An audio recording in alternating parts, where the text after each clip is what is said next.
Hello AOS fans, Robin here, back once more, and today is the start of a new series for you. Yes, this is our Road to the Grand Clash series. As you may or may not know, Pete and I are heading off to the Grand Clash at Warhammer World. It's on July the 6th, and I think there are still tickets available if you fancy coming along. It's a Grand Clash on July the 6th and 7th. It's a 2-day event, which I think is frankly mad that I'm going. If you remember a week or so ago, I did my rundown of this month's Glory Points article by Dave Sanders. It appears in White Dwarf every month, and it was about going to tournaments. And I said, I sort of would like to go to a tournament, but actually I'm quite scared of going. I should probably start off with some small tournaments. So what have I done? I almost immediately booked passage on a 2-day Grand Clash, which is probably the very opposite of a small tournament. And I was really excited about doing that. I've been enjoying my Underworlds mostly, and I thought it'd be really fun to meet loads of guys. The community seems lovely looking on Facebook, and obviously the comments we have here. And it'd be really great to meet some people face to face. So I was really excited for it, and then I booked the tickets, and almost immediately I was like, what have I done? And this kind of knot of fear rooted itself in my stomach, and I just thought, oh my goodness, what am I going to do? Should I back out? So I'm not going to back out. I'm going to go with this. But there are a few things that I perhaps need to do. I was going to try to explain a little bit about the fear. The fear, first of all, is actually, although I think seem fairly outgoing and sort of fun on YouTube, so I get quite socially awkward, especially in large gatherings. I find it difficult. I've been to a few cons on my own for Geek Dad to interview people and meet people to do with gaming, and I found that tough, and I end up sort of wandering around and kind of tentatively hovering on the edges, so I'm a little bit worried about that. I'll have my security Pete with me, so hopefully I'll be okay. So if you do see me and I do look a bit white, then do come and say hello, and we'll have a chat, and hopefully I won't make any too terrible, awkward jokes, usually my defence mechanism in such situations. But my real fear, I suppose, from this game is the length of time it will take to play some games, and you can expect Pete and I to be trying to play some really fast games on the channel in the next few weeks. We're trying to get our speed down, so the cuts might be a bit rough and ready, but we're trying to get ourselves Grand Clash ready, if you like. I'm most concerned about my analysis paralysis.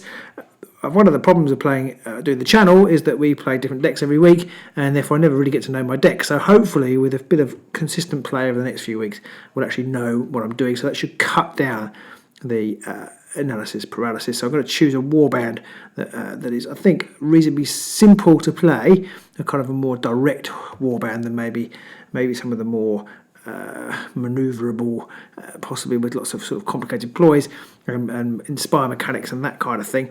And another fear I have, which kind of taps into the idea of a simple warband as well, is actually I'm quite a sore loser, and that's not to say that I can't lose and I don't like losing, but sometimes if things aren't going very well, I get very grumpy, and I quite worry about that, which again I think makes it important that I choose the right warband so that I sort of almost like lower my expectations. I think if I go with a honed Cursebreaker deck, which can I expect to win with, I think when I don't win, because I don't think I will, I think the come down from that will be quite tough.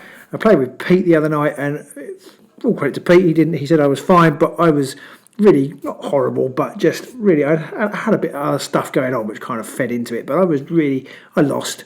I didn't give any spoilers, but I lost, and I lost quite heavily, and I was quite grumpy and actually quite sad. So I kind of fear that going to this the Grand Clash and playing all these games that will pile on and make things worse. But I'm going to try and overcome that. I spent most of my life. My dad is incredibly competitive, and quite honestly, playing games with him wasn't really that much fun.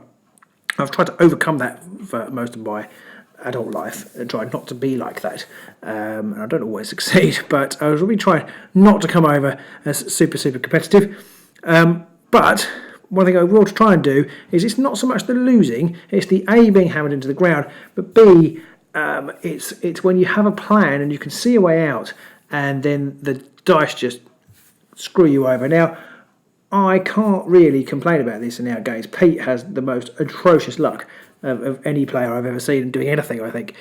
But the game we had the other night, I was like, every now and again I'd see a chink of light. If I could just do this, if this just works, then I'll be all right. You know, I'll feel like I've done okay, even though I didn't win. And every time, sort of like the dice stuck 2 fingers up to me, or just the car stuck up 2 fingers, and I just got really quite agitated about that. So again, I think I need to pick a warband that's not too challenging to play and that has quite a simple, straightforward inspire mechanic and some easier ways to obtain glory. So I don't think, for example, I'm going to be looking to playing the Guardians, because they just have kind of little random factors involved, like you've got to get your healing cards out, or you've got to get crits to do you, not necessarily inspire, but you inspire in those reactions, which can then lead to glory. So I definitely think I can rule out Ylthari's Guardians. So I've just got to pick my warband next, which is kind of my next stage. I've got 3 or 4 choices of what I might play, and I think it's going to be the next part of the Road to Grand Clash, is talking about the different decks I might take. You will see some of the options in the next few weeks as we play the games. I don't know whether we'll try and keep some of our powder dry. That can be quite difficult if you're broadcasting your entire plan to the world, but we'll see how we go. So that's kind of it. I wanted to talk about that kind of fear sets in after that fear that set in after I booked the Grand Clash. It's abated a little bit now. I think about 2 days afterwards, I was just like a bundle of nerves, thinking, "What on earth have I done?" That's abated a little bit. There's been another Grand Clash since we booked this one, and it seems like a very friendly affair. People are having a good time. And it does seem to have been a bit Curse Breakers dominated, but actually at the moment I haven't seen much news about decks that won. And one of our patrons, Aman, was second, and he put the Profiteers.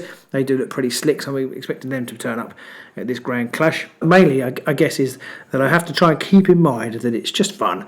It's just a game with miniatures and dice, and really not to get too upset, and just enjoy meeting everybody who loves playing Warhammer Underworlds.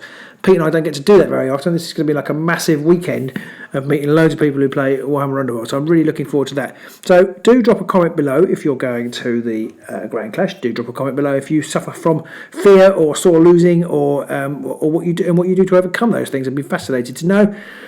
Do let me know if you've got a particular warband you think I should take. I do have an idea what I might take, and so there will be part 2 to this series. Will probably be concerning warbands, but do let me know if you have any thoughts about what you've seen me play, what you think I should play, and we'll keep this conversation going right up until the Grand Clash. So until our next video, then I do hope you're well. Do hope you're enjoying your Underworlds, and we'll see you soon. Bye.